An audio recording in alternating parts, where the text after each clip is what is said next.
स्वागत है आप सभी का एग्जामिनेशन बुद्धा यूट्यूब चैनल पर। आज डे 4 है और इसके लिए जो है हमने आपको टॉपिक्स दिए थे कल, जिसमें कि जीएस के कुछ टॉपिक्स थे और करंट अफेयर्स आपको करने के लिए कहा गया था उस दिन का न्यूज़पेपर का। तो चलिए उनके ऊपर जो बेस्ट क्वेश्चन है वो देखते हैं और आज का टॉपिक होमवर्क के तौर पे लेते हैं। आज के प्रैक्टिस सेट में जो है 45 क्वेश्चन है और इसका कट ऑफ जो है 38 का है। चलिए वीडियो शुरू करते हैं। जो टॉपिक्स लिए गए हैं जिससे आपको इसमें इस प्रैक्टिस सेट में क्वेश्चन दिखाई देंगे, modern history, science and tech और स्पीडी जनरल साइंस से लिए गए हैं। और करंट अफेयर्स में 2 सितंबर का जो है न्यूज़पेपर से आपको इसमें क्वेश्चन दिखाई देगा। तो पहला क्वेश्चन है, कीटों का अध्ययन क्या कहलाता है? इसका करेक्ट आंसर हो जाएगा ऑप्शन सी, एंटोमोलॉजी जो है कीटों और पतंगों के अध्ययन को कहते हैं। स्टडी ऑफ इंसेक्ट्स को कहते हैं एंटोमोलॉजी। फर्स्ट का सी। प्लाज्मा अनुसंधान संस्थान कहाँ स्थित है?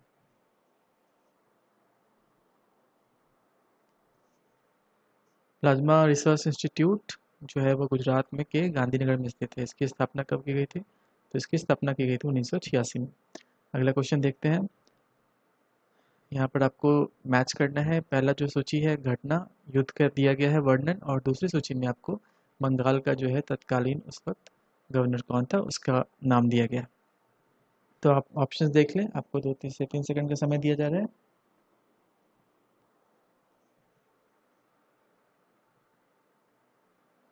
प्लासी का जब युद्ध लड़ा गया तो रोजर ड्रेक थे। उसके बाद द्वैत शासन लागू जब हुआ था रॉबर्ट क्लाइव के शासनकाल में। बक्सर का युद्ध जब हुआ था तो वेंसी टाट और बंगाल अकाल के वक्त कार्टियर थे। ऑप्शन ए यहाँ करेक्ट है। महत्वपूर्ण क्वेश्चन है, आप इसको स्टार मार्क करके रख लें। तीसरे आंग्ल मैसूर युद्ध को रोकने के लिए टीपू सुल्तान ने अंग्रेजों के साथ कौन सी संधि की थी? तीसरे एंग्लो मैसूर युद्ध को रोकने के लिए टीपू सुल्तान ने अंग्रेजों के साथ जो संधि की थी वह है श्रीरंगपट्टनम की संधि। तो यहाँ पर ऑप्शन बी जो है वह करेक्ट हो जाएगा आंसर। ऑप्शन बी यहाँ करेक्ट है। श्रीरंगपट्टनम की संधि जो है यह की गई थी टीपू सुल्तान के द्वारा। और यह जो है युद्ध कब हुआ था, तीसरा आंग्ल मैसूर युद्ध, तो यह हुआ था 1790 से 1792 ईस्वी में। और इस वक्त जो गवर्नर जनरल थे वो थे कॉर्नवालिस। तो यह आपको साथ के साथ याद रखना चाहिए, इंपॉर्टेंट है यह। और इस चैप्टर से तो काफ़ी इस टॉपिक से आपको बहुत सारे क्वेश्चन दिखाई देंगे। टीपू सुल्तान की मृत्यु 1799 ईस्वी में कहाँ हुई थी?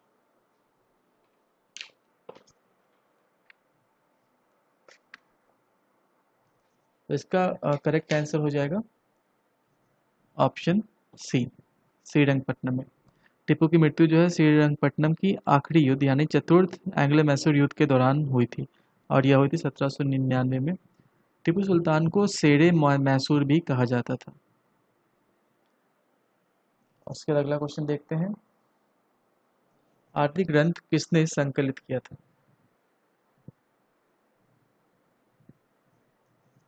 तो इसका करेक्ट आंसर हो जाएगा, आदि ग्रंथ जो है यह किया गया था किसके द्वारा? तो गुरु अर्जुन के द्वारा। ऑप्शन सी यहाँ करेक्ट हो जाएगा। प्रथम आंग्ल मैसूर युद्ध में कौन विजयी हुआ था?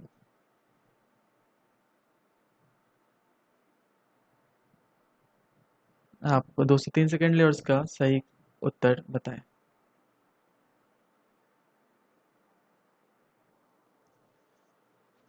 फर्स्ट एंग्लो मैसूर वॉर जो था यह हुआ था हैदर अली, जिसने इन्होंने इसका नेतृत्व किया था और अंग्रेजों के खिलाफ यह युद्ध लड़ा गया था।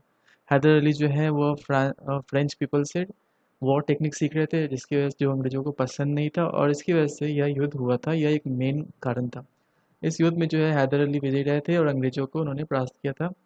इस युद्ध के बाद 1769 में जो है अंग्रेजों को फोर्सफुली हैदर अली ने मद्रास की संधि जो है साइन, दोनों के बीच में मद्रास की संधि हुई थी। अगला क्वेश्चन है, सूची 1 और सूची 2 को मेल करना है आपको। यह घटना है और यह किस वर्ष हुई है, यानी अवधि। जो सुगौली की संधि है यह कब हुई? प्रथम आंग्ला वर्मा युद्ध कब हुआ? तृतीय आंग्ला वर्मा युद्ध कब हुआ? और द्वितीय आंग्ला वर्मा युद्ध कब हुआ? तो आपको यह बताना है इस प्रश्न में। देखिए आप इसको और करेक्ट आंसर करें। तो इसका करेक्ट आंसर यहाँ हो जाएगा, सुगौली की जो संधि है वो 1852 में हुई थी। प्रथम आंग्ल वर्मा युद्ध जो है यह 1885 से 1886 में हुई। द्वितीय हुई थी 1824 से 1826 में। और तृतीय जो है वो हुई थी 1816 में। करेक्ट आंसर जिसका हो जाएगा ऑप्शन सी। तो यह इसका करेक्ट आंसर है। माफ़ कीजिएगा, यहाँ पर हम जो आंसर है वो करेक्ट हुआ नहीं होगा। सुगौली की संधि जो है वो 1816 में हुई थी। प्रथम आंग्ल बर्मा युद्ध 1824 से 1826 में। द्वितीय आंग्ल बर्मा युद्ध हुई थी एंग्लो बर्मीज वॉर से 1852 में। और तीसरी जो हुई थी वो 1885 से 1886 में। तो ऑप्शन बी यहाँ करेक्ट जाएगा। माफ़ कीजिएगा, इससे पहले आपको वो जो था वो एक्यूरेट नहीं था, यह ज़्यादा एक्यूरेट है। ये डेट आपको याद होने चाहिए। इंपॉर्टेंट क्वेश्चन है, एग्जाम में ऐसे युद्धों के डायरेक्ट डेट के बारे में पूछ लिया जाता है। प्रथम आंग्ल सिख युद्ध 1845 से 46 एवं तृतीय आंग्ल सिख युद्ध के समय पंजाब राज्य का शासक कौन था? एंग्लो सिख वॉर के टाइम पे जो पहला हुआ था और तीसरा हुआ था, उस वक्त जो शासक थे वो थे Dilip Singh. Option D correct हो जाएगा। पंजाब में सिख राज्य के संस्थापक कौन थे?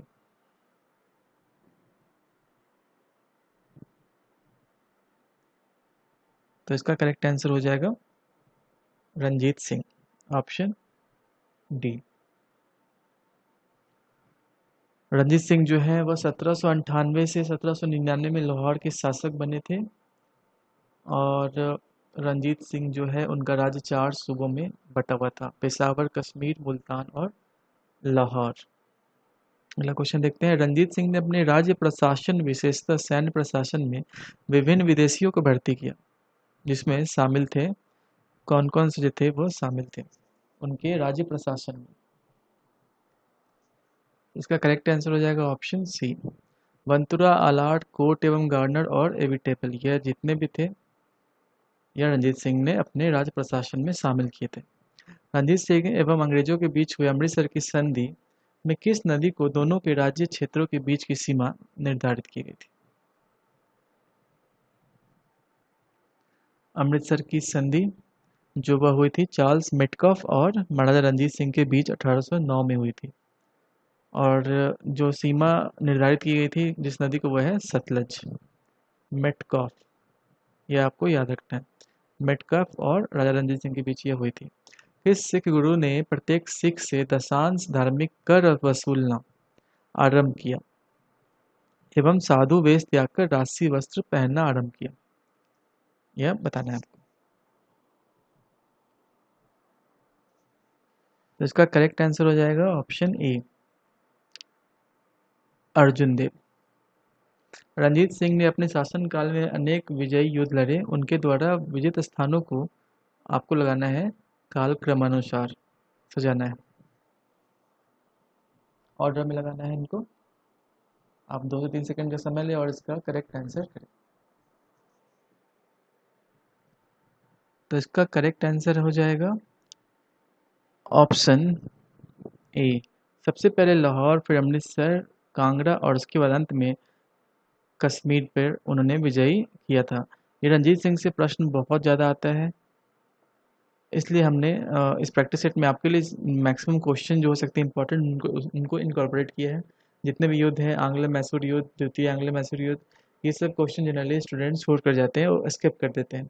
तो आपको इन पर ज़्यादा फोकस करना है। अगर आप इनको करके जाते हैं तो आपके पास एक एज रहेगा। अगर इनसे क्वेश्चन आते हैं तो आप गलत नहीं करेंगे। रणजीत सिंह को किस विजय अभियान के फलस्वरूप जमजमा नामक तोप की प्राप्ति हुई थी?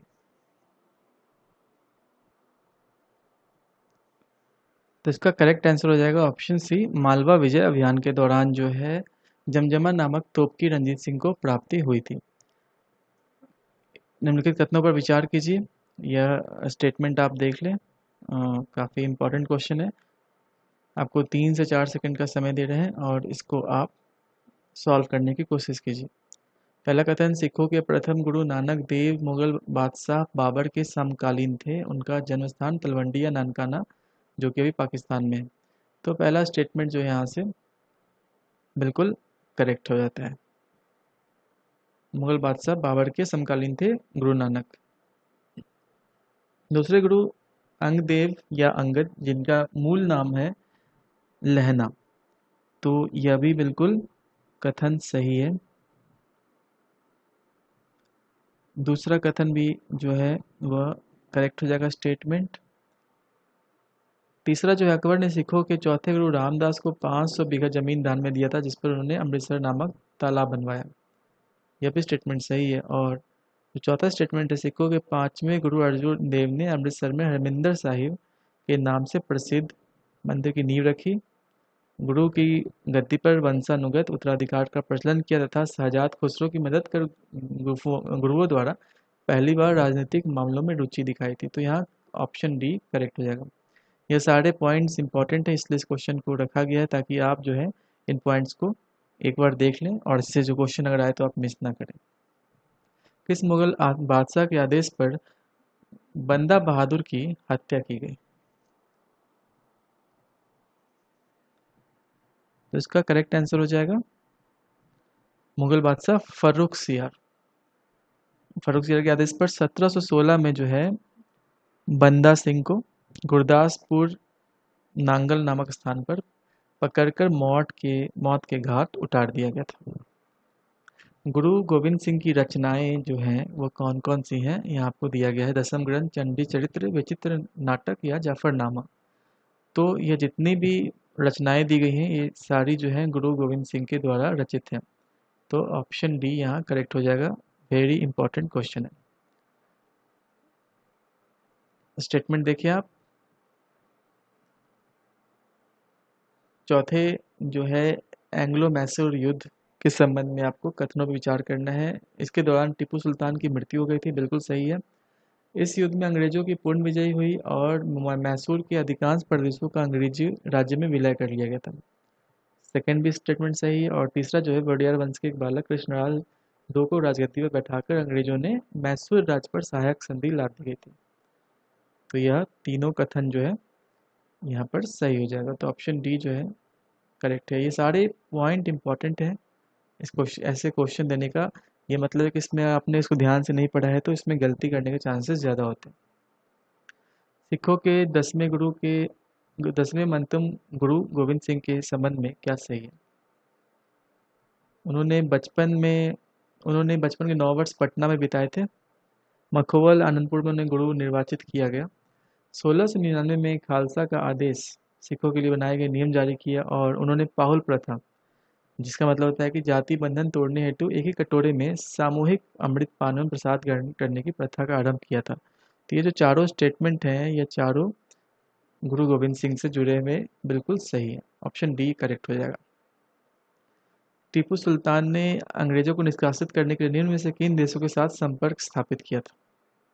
फॉरेन पॉलिसी जो है टीपू सुल्तान की काफ़ी अच्छी थी। आप एक प्रश्न देखिए और इसका उत्तर करिए कि किन किन देशों के साथ टीपू सुल्तान ने हेल्प किया था, हेल्प मांगा था या उनके साथ एक संपर्क बनाया था। तो यहाँ करेक्ट आंसर हो जाएगा ऑप्शन डी। फ्रांस, अरब, अफगानिस्तान, तुर्की और मॉरिशस के साथ इन्होंने संपर्क किया था। टीपू सुल्तान तथा कॉर्नवालिस के बीच 1792 में श्रीरंगपट्टनम की संधि हुई। इसके तहत जो है जो कथन दिए गए हैं आप इनको देखें और उसको बताया कि इसमें उस संधि में क्या क्या डिसाइड किया गया था। तो श्रीरंगपट्टनम की संधि 1792 में हुई थी। इसके अंतर्गत जो है टीपू सुल्तान को अपने 2 बेटों को बंधक स्वरूप अंग्रेजों के पास रखना स्वीकार करना पड़ा था। पहली बात तो यह है। दूसरी बात, टीपू को 3 करोड़ रुपया जो है युद्ध क्षति के रूप में देना पड़ा था। उस वक्त 3 करोड़ रुपया देना पड़ा था उन्हें और टीपू सुल्तान ने अपना आधा राज्य अंग्रेजों को दिया था। तो यहाँ पर जो कथन है वह सी करेक्ट हो जाएगा। तीसरा जो स्टेटमेंट यह गलत है। ब्रिटिश रेजिडेंट को श्रीरंगपट्टनम स्थापित करना पड़ा, यह गलत था।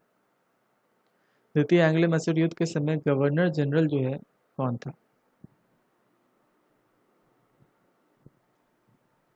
तो इस प्रश्न को सॉल्व करने के लिए आपको यह पता होना चाहिए द्वितीय एंग्लो मैसूर युद्ध जो है यह कब हुआ था, 1780 से 1784 में। और यह वह पीरियड था जब भारत में गवर्नर जनरल जो थे वो थे वारेन हेस्टिंग्स। यहाँ आपको मैच करना है युद्ध और अंग्रेजी सेना का नेतृत्व किसने किया था, यह आपको इस प्रश्न में मैच करना है। टाइम लें और इसको सही सॉल्व करें।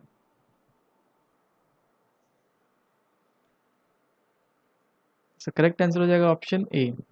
प्रथम एंग्लो मैसूर युद्ध जनरल स्मिथ, द्वितीय जनरल आयरकुट, तीसरे एंग्लो मैसूर युद्ध में मेजर जनरल मेडोज थे और चौथे में जो है जनरल स्टुअर्ट। बड़ा ही इंपॉर्टेंट क्वेश्चन है, आप इसको वीवीआई मार्क कर लेंगे। यहाँ मैच करना है कि जो युद्ध दिए गए हैं प्रथम द्वितीय और तृतीय एंग्लो मैसूर युद्ध जो है उनके साथ कौन सी संधि हुई थी, यह डायरेक्ट क्वेश्चन है, पूछ लेते हैं कई बार, तो आप इसका करेक्ट आंसर करें। इजी क्वेश्चन है। जो पहले संधि हुई थी मद्रास की, मैंगलोर की दूसरी हुई थी और तीसरी श्रीरंगपट्टनम की, तीनों जो है करेक्ट मैच है, ऑप्शन ए यहाँ पर करेक्ट हो जाएगा। सिख गुरुओं से संबंधित निम्नलिखित कथनों पर विचार कीजिए और यह जो स्टेटमेंट दिए गए हैं आप इनको देखें और 2 से 3 सेकंड के अंदर आप इसका उत्तर करें।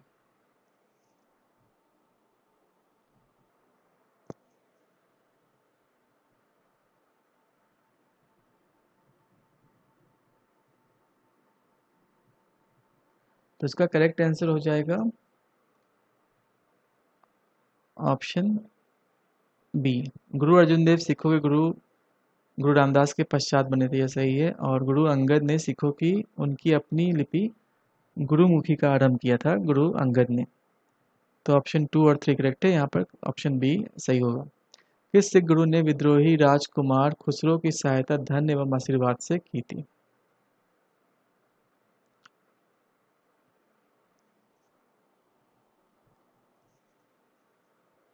करेक्ट आंसर इसका हो जाएगा ऑप्शन सी, गुरु अर्जुन देव ने विद्रोही राजकुमार खुसरो की सहायता की थी धन और आशीर्वाद दोनों से। अगला क्वेश्चन है, चीन के अंतरिक्ष यात्रियों को क्या कहते हैं? साइंस एंड टेक से यह क्वेश्चन है। आपको टॉपिक दिया गया था लूसेंट से, अगर आप लोगों ने इसको लूसेंट से किया हुआ है तो आपके लिए आसान होगा। तो चीन के अंतरिक्ष यात्रियों को कहा जाता है टाइकोनाइट्स, ऑप्शन सी। कॉस्मोनाइट्स कहा जाता है रूस के अंतरिक्ष यात्रियों को और एस्ट्रोनॉट कहा जाता है अमेरिका के अंतरिक्ष यात्रियों को। पुष्पों का अध्ययन क्या कहलाता है? पुष्पों का अध्ययन कहलाता है एंथोलॉजी, ऑप्शन सी करेक्ट हो जाएगा। स्वदेशी तकनीक से निर्मित प्रथम भारतीय उपग्रह कौन है? तो इसका करेक्ट आंसर हो जाएगा स्वदेशी तकनीक से जो निर्मित है हमारे देश में प्रथम भारतीय सैटेलाइट, भारतीय उपग्रह जो है वह है आर्यभट्ट, ऑप्शन ए करेक्ट होगा। और यह कब छोड़ा गया था, कब भेजा गया था? तो 19 अप्रैल 1975 को। आपको यह डेट याद होना चाहिए, 1975 को। जियोसिंक्रोनस सैटेलाइट के बारे में कौन सा कथन सही है? भूतुल्यकालिक उपग्रह। यह उपग्रह एक वृत्ताकार विषुवतीय कक्षा में 24 घंटे में एक बार पृथ्वी की परिक्रमा करते हैं। आप स्टेटमेंट देख लें, इंपॉर्टेंट क्वेश्चन है, आपको इसमें सारे इंपॉर्टेंट पॉइंट मिलेंगे और एग्जाम में आने के चांसेस भी हैं, इससे आप कोई क्वेश्चन गलत नहीं करेंगे। तो इसका सही आंसर यहाँ पर जितने भी कथन है सारे सही हैं। 36,000 किलोमीटर तक इनकी निश्चित ऊंचाई पे होते हैं, या पृथ्वी की जो है परिक्रमा करते हैं 24 घंटे में एक बार, और इनसैट श्रेणी जो है पूरा इसी वर्ग में आते हैं। सेंट्रल तंबाकू रिसर्च सेंटर कहाँ स्थित है? सेंट्रल टबैको रिसर्च सेंटर यह स्थित है राजमुंद्री, आंध्र प्रदेश में, ऑप्शन सी करेक्ट है। अगला क्वेश्चन देखते हैं, एशिया का पहला देश जो मंगल को कक्षा में दाखिल हुआ था, मंगल के कक्षा में दाखिल हुआ था, मंगल ग्रह के, तो एशिया का पहला देश कौन है? एशिया का पहला देश है भारत, जो कि पहले ही प्रयास में मंगल की कक्षा में दाखिल हुआ था। अमेरिका, रूस और यूरोपीय संघ के बाद भारत मंगल की कक्षा में प्रवेश करने वाला पहला देश बना है। अगला क्वेश्चन देखते हैं, मांसपेशियों के अध्ययन को क्या कहते हैं? स्टडी ऑफ मसल्स को कहते हैं मायोलॉजी। ऑप्शन बी करेक्ट हो जाएगा। ट्यूबरक्लोसिस रिसर्च सेंटर कहाँ स्थित है?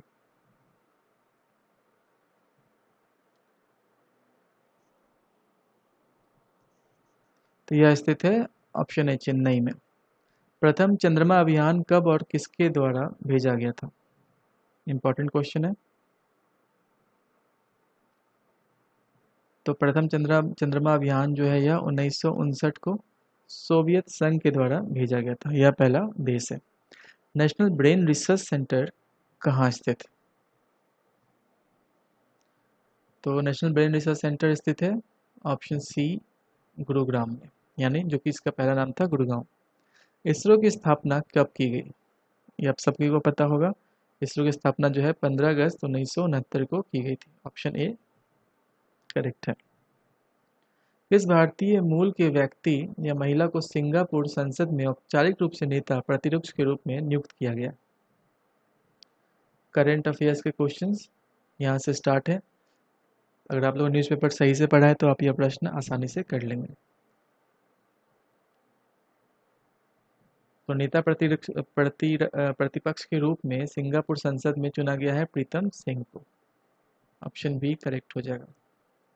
तमिलनाडु की किस महिला ने देश की महिला एम्बुलेंस ड्राइवर के रूप में जिम्मेदारी संभाली है? पहली महिला है जिन्होंने एम्बुलेंस ड्राइवर के रूप में जो है जिम्मेदारी संभाली है, और वह कौन है? तो वह है M Veera Lakshmi. Option A correct है। हाल ही में CSIR-CMERI ने विश्व का सबसे बड़ा सौर वृक्ष विकसित किया है, और इस सौर वृक्ष में कितने सौर पीवी पैनल है? पीवी का यह मतलब है फोटोवोल्टिक पैनल्स, फोटोवोल्टिक सेल। जो सौर वृक्ष होता है उसमें ऐसे पीवी पैनल्स, सौर पैनल लगे होते हैं, सोलर पैनल्स।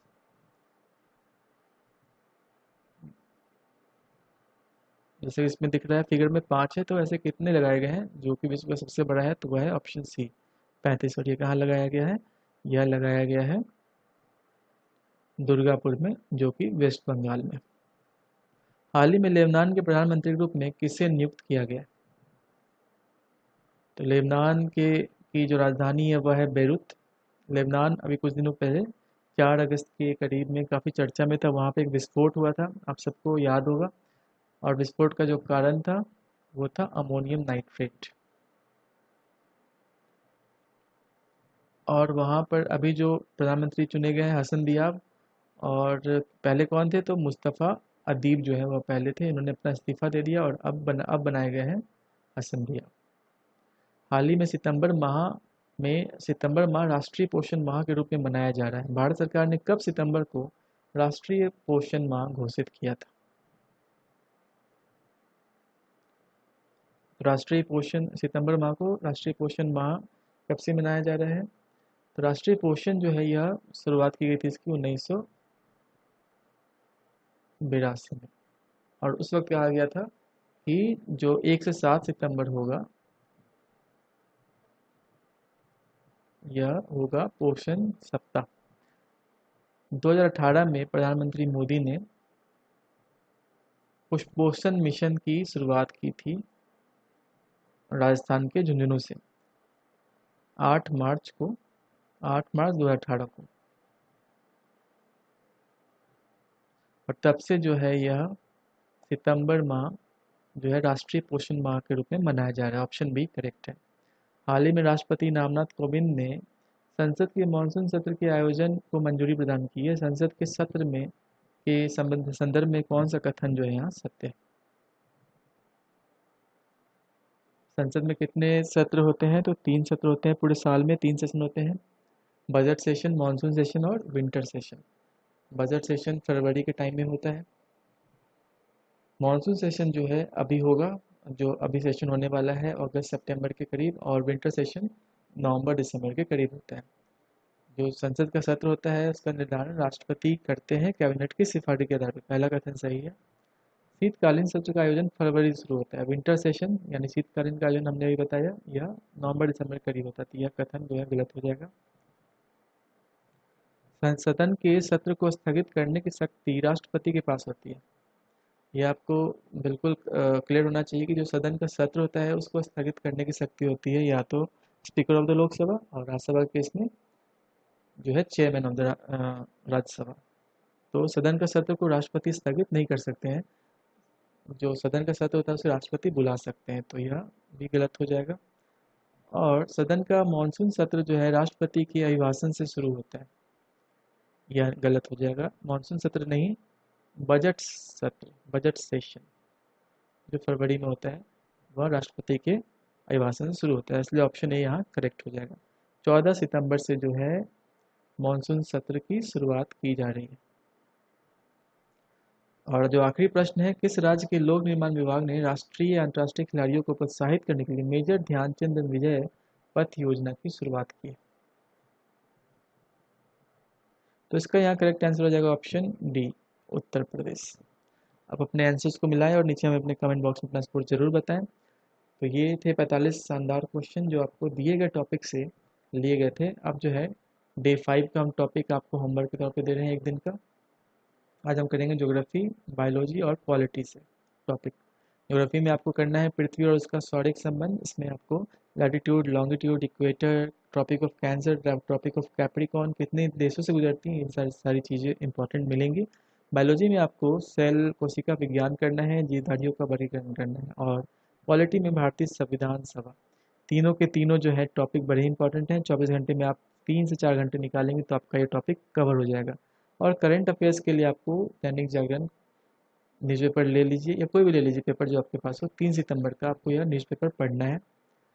आज आप इन पेपर को पढ़िए, इन टॉपिक्स को कीजिए, अपने आप को दिन भर एंगेज रखिए और विश्वास रखिए कि 3-4 घंटे में ये टॉपिक्स अच्छे से हो जाएंगे।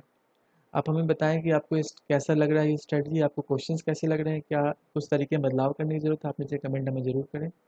इसके साथ ही इस वीडियो को समाप्त करते हैं। अगर आपको ये वीडियो पसंद आता है तो प्लीज़ इसको लाइक, शेयर, सब्सक्राइब जरूर करें। और पीडीएफ जिनको चाहिए वो एग्जामिनेशन बुद्धा को टेलीग्राम चैनल को ज्वाइन कर सकते हैं। आपका दिन शुभ हो और very good morning to all of you. अपने दिन की शुरुआत एक जोश के साथ कीजिए। आपको टारगेट दिया गया डेली का टारगेट, आप इस टारगेट के साथ बने रहें और अगले दिन ठीक 7 बजे आपको सुबह में हम फिर से मिलेंगे। थैंक यू, अपना ध्यान रखें, टेक केयर।